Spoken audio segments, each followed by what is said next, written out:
আরব আমিরাতে নারী টি-20 বিশ্বকাপ শুরু কাল। শারজায় প্রথম ম্যাচে মুখোমুখি বাংলাদেশ স্কটল্যান্ড।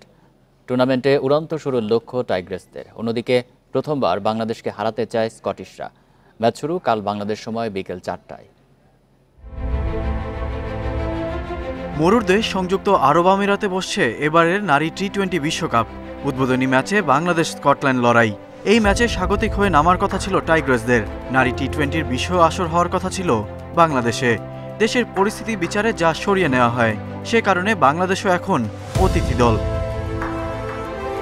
প্রথম প্রস্তুতি ম্যাচে শ্রীলঙ্কার কাছে বড় ব্যবধানে হারলেও পরেরটিতে পাকিস্তানকে হারিয়ে আত্মবিশ্বাস ফিরেছে জ্যোতি জাহানারাদের। জয় দিয়ে আসর শুরু করার লক্ষ্য বাংলাদেশের। গত যতগুলো ওয়ার্ল্ড কাপ খেলেছি, এক্সেপ্ট 2014 সালে আমরা কোনো ওয়ার্ল্ড কাপে তেমন বলার মতো কিছু করতে পারিনি।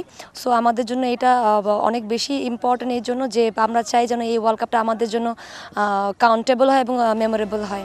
বাংলাদেশের মূল ভরসা বোলিং। জাহানারা মারুফা পেস জুটি দারুণ কার্যকর।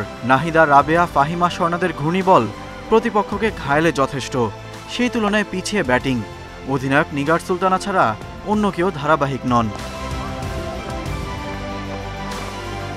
2014 সালে প্রথম অংশগ্রহণে 2 ম্যাচ জিতেছিল বাংলাদেশ।